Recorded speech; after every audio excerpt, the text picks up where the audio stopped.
Sí, té la paraula la senyora Soraya. Gràcies, senyor president, il·lustres diputats.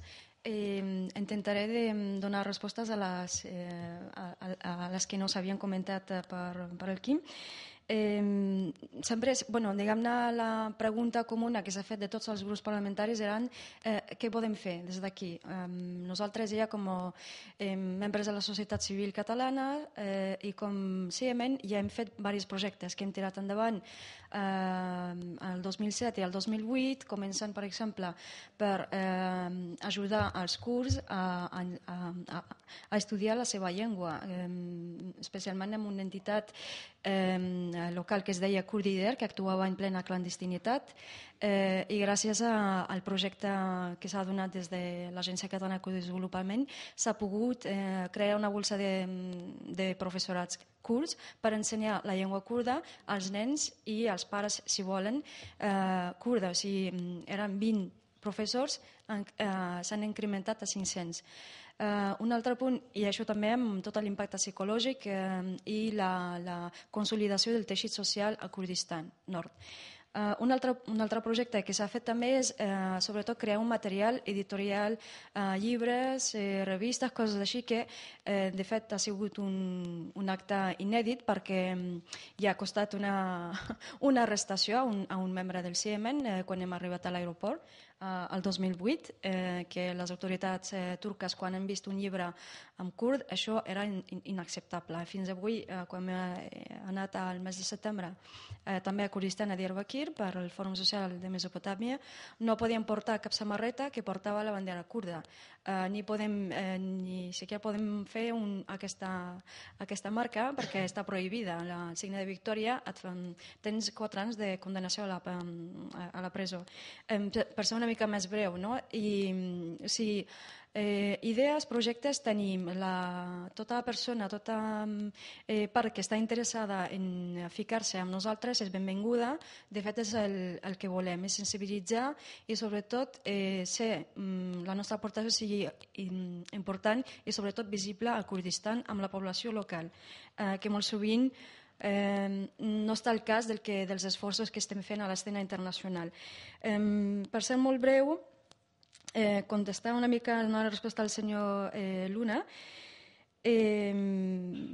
Jo poso molt en dubte que Turquia sigui aquesta fortalesa o aquesta força regional o internacional és el que es vol transmetre a alguns mitjans de comunicació o fins i tot alguns lobbies de propaganda que treuen els interessos dels Estats Units o Israel, amb coneixements i originals de Nord d'Àfrica, especialment d'Argèlia, conec bastant bé la cultura turca, no?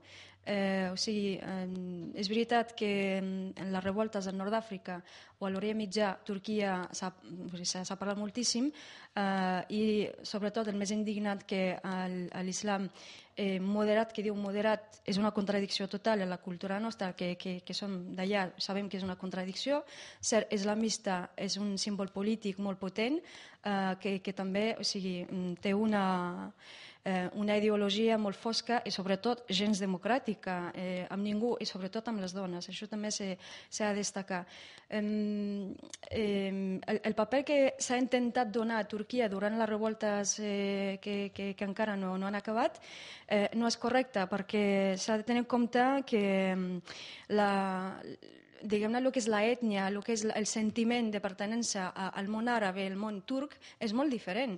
És una qüestió que no fa recepta, tot i que aquí encara es fa servir, però és incorrecte i sobretot no fundat, perquè les forces polítiques, per exemple, a Egipte, a Tunísia, a Argèlia, al Marroc, etc., tot i que fan servir els mateixos noms que l'AKP, el partit polític de l'Erdogan, però ho tenen molt clar que són àrabs, musulmans, que no tenen res a veure amb l'AKP turc. O sigui, això ho tenen claríssim perquè els recorda sobretot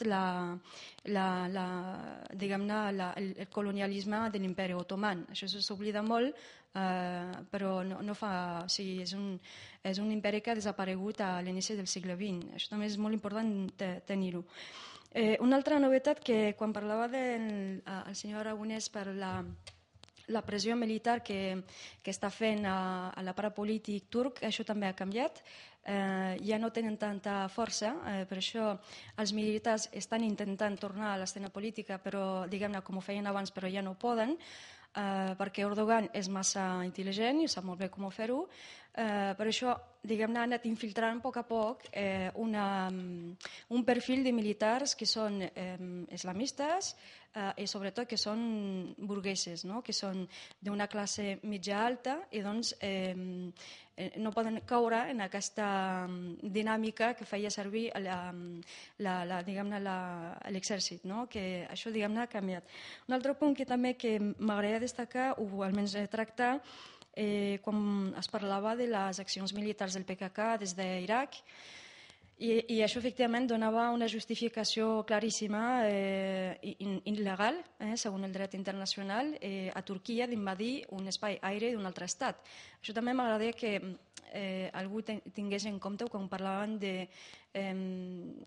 d'aquestes incursions, no sé si ho dic correctament en català, de les forces aèries turques, tot i que fan servir molt l'eslògan de l'OTAN, però són turques. No sé si és acceptable. I una altra novetat també sobre la situació dels kurds a Síria, amb tot el que ha passat i complementar el que ha dit el Quim, sí, són 2 milions, efectivament hi ha molta discriminació, ni cap reconeixement, etc. Però ens estem confrontant a una divisió també dins dels rangos dels kurds a Síria. Hi ha alguns que diuen no, jo no tinc cap garantia que els propers islamistes, els germans musulmans que arriben al poder reconeixeran els kurds, que som d'aquesta terra de tota la vida, però no tenim cap garantia i coneixem molt bé què passarà. Hi ha una altra part que seguirem donant un suport indirectament al règim de l'Assad, i una altra part, efectivament, que fa part del Consell Nacional d'Oposició Síria a Istanbul. També això s'ha de tenir en compte que hi ha quatre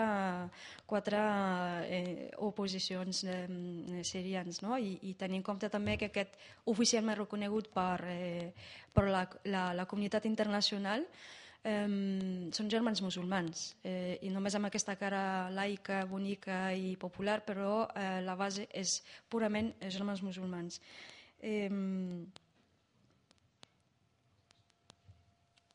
I clar, l'últim punt que s'havia parlat pel senyor Joan Vall, que demanava conèixer una mica què feien els estats on hi ha molta diàspora kurda. La veritat, hi ha un gran suport, sobretot una grandíssima comprensió de diversos països europeus, sobretot a Brussel·les, a Bèlgica, a la capital, a Brussel·les, on hi ha la seu de la diàspora kurda, que dona suport. De fet, aquest dimecres, com deia el meu company, que tenim coneguts kurds que fan una vaga de fam, 15 a Estrasburg i 800 a Kurdistan i a les presons turques, que això també no es diu, però és important entre homes i dones, també és important destacar el paper de la dona sempre.